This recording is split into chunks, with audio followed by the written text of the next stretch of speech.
I'm trying to decipher. Kyrie Irving just tweeted a GIF. Is it GIF or GIF? What did we decide? It's GIF. Of a bird flying out of a cage. This is the level that we are at right now. So let's just set that aside for one hot second. And Dave, what progress has actually been made toward a marriage between Kyrie and the Lakers? Checking in with Lakers sources, they believe that the domino that needs to fall first in Brooklyn is finding a trade partner for Kevin Durant. Sure. And until that occurs, the Kyrie Irving conversations will kind of be put on the back burner. Now, when Stephen A. puts stuff out there like, Kyrie's doing everything he can to end up in L.A., that serves two purposes.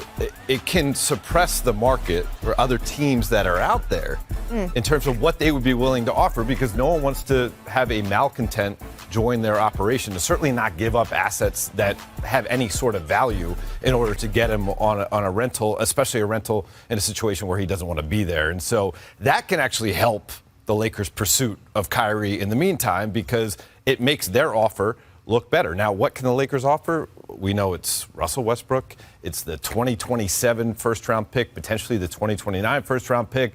The other piece they have available is Talen Horton-Tucker. And obviously, Talen didn't have a great year last year, a lot of injuries, but he's a young, talented guard who can get into the lane, has some length defensively. And if you are a Brooklyn team going into a rebuild, that can have some value there, and perhaps it could lead to a bigger type of deal where the Lakers not only get a guy like Kyrie Irving, but what about Joe Harris? Lakers need some shooters, right? And Joe Harris has his own injury. That would change the game. Yeah, has his own injury problems right now, but when healthy, this guy hit some shots. What do you think of that, Rich? No, I like it. We know what the Lakers need, and what they didn't have LeBron James's first year, and what they didn't, and then they won it in 2020. Their first year, they didn't have shooting. They had a ton of talent, a bunch of young players, but they didn't have shooting.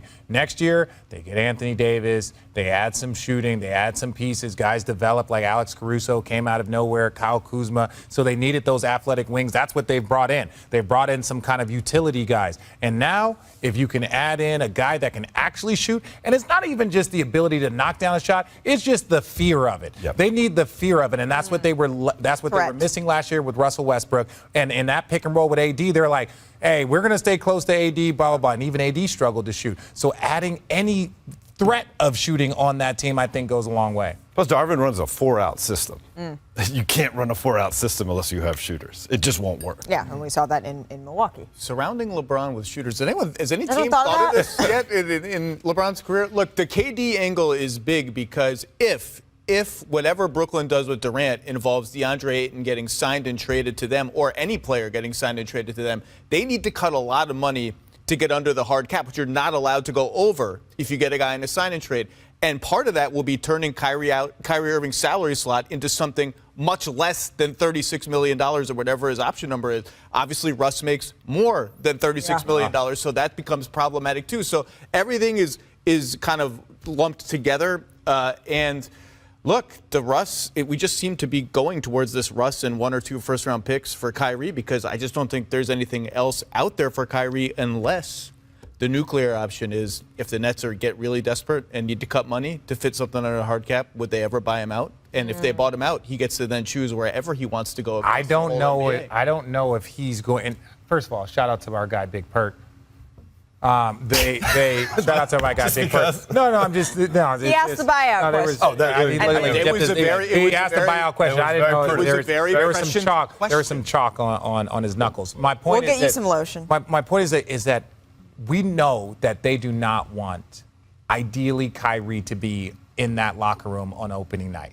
So that means, and I'm just saying, just come here and play in the Nets locker room. I think that just the energy, I think for both sides, I think everyone's looking for what they're going to do. So if you're looking at that, it's like, we don't want him there. How can we allow for us to either get a piece or else to move out? The bird is out of the cage. Is that what it is? The bird is out of the cage? I can't play this. I can't. I'm not where I don't even know if it's GIF. What does that mean, Bert? What does that mean? I don't know. Like it's got some countries. Y'all not tired of trying to figure out Kyrie or even understand Kyrie?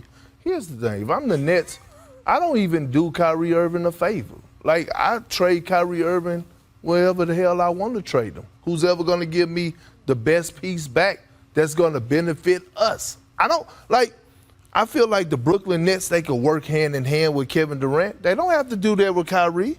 Kyrie didn't do nothing that they wanted him to do. He disrespected them. Why should they do him any favors? But making a move out of spite won't help them in the long term, especially if they are trying to deal with a team again in the future. Yeah, but Dave, this is what I'm starting to realize. I'm looking at the overall picture, and owners are getting tired. Okay, we looked at the Ben Simmons situation last year. We saw the Philadelphia 76ers and the ownership group. They stood firm, and they stood on what they believed in. We watching this happen right now. Never in our wildest dreams. The ownership group and Sean Marks, they're not begging KD to stay. Mm-hmm. That's crazy, right? We're talking about arguably the best player in the league. And they said, oh, we're going to just grant you your wish. What goes to tell me is that the owners around the league are talking, and they're about to start making a stance because guess what else is coming up? The CBA. But we saw this coming way long time ago. And owners are starting to get tired of players that are getting paid top dollars. And all of a sudden, guys like Kyrie Irving, guys like James Harden, guys like Ben Simmons is about to mess it up for the young generation. Are we not going to include Kevin Durant in that? How? I've been saying he asked for a trade. Yeah, but he showed up, man. Like, that's a whole difference. But 48 minutes against the Bucks, he played. But so did James Harden. So did James Harden in Houston. James Harden showed up. No. But it was how James Harden showed up late in training camp. It's not what you do. I'm talking about over the course of his time in agree. Houston, he did everything. But we got to go to to Bucks. Oh yeah, you don't want to argue that obvious incorrection. Today is my favorite. Only 5 teams in each conference failed to make even the play-in tournament, and the LeBron-led Lakers were one of them. So what happens now? Our Brian Windhorst says LeBron and Lakers owner Jeannie Buss are in a good place, and that LeBron wants to be in L.A. Surprise, surprise. The two sides have a big decision on a contract extension in August. Pat, you've said recently if you could play with any superstar in the league, it'd be LeBron. Still at this age, right? Would you want to play with LeBron on these Lakers? If I was a free agent? Yes. And if me and Minnesota didn't agree to a number? Yeah, correct. Yes. You would? I wouldn't even hesitate. Just to be able to play with a great like that, be able to pick his brain, be able to, be a star in whatever role that I have, playing aside Russell Westbrook.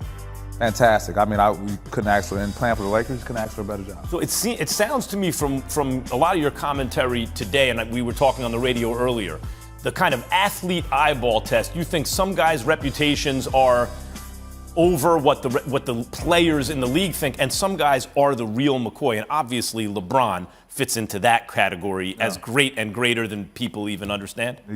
He keeps getting better. We can look at all these guys, these superstar guys who, they decline. Not him. He's gotten better. Boys like wine. It's crazy.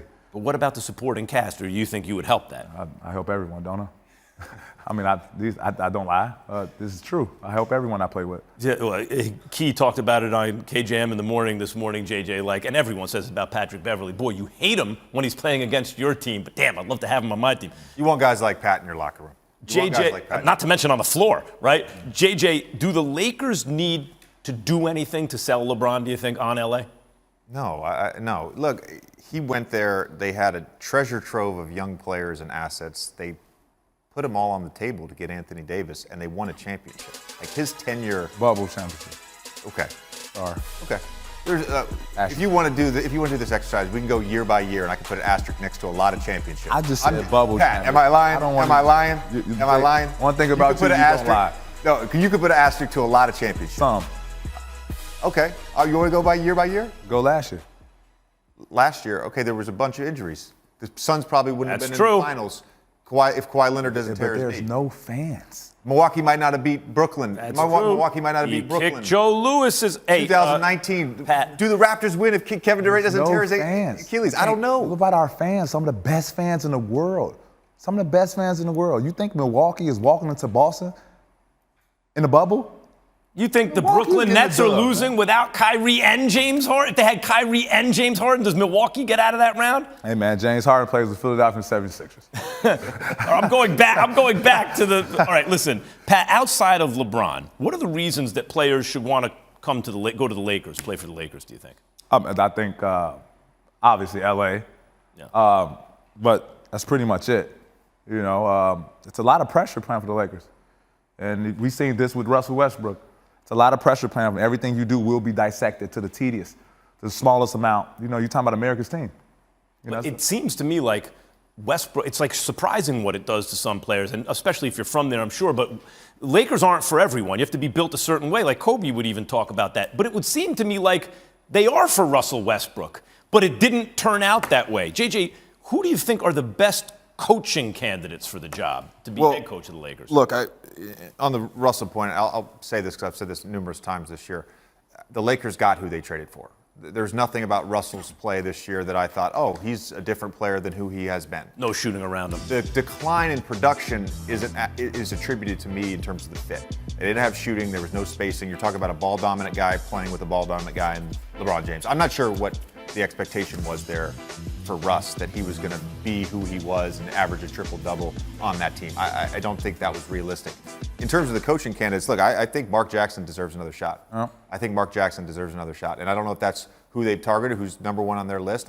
There's tons of rumors about Doc Rivers and maybe leaving Philly and getting to the Lakers. But as of right now, for who's a real candidate, I like Mark Jackson. In every sport, you get certain guys who have a reputation. Oh, he can get you to a certain place, then you have to bring in someone to get you. But a lot of times, the guy who gets you to a certain place never gets a chance to show, no, I can get you over the top, too, especially having learned from your first experience.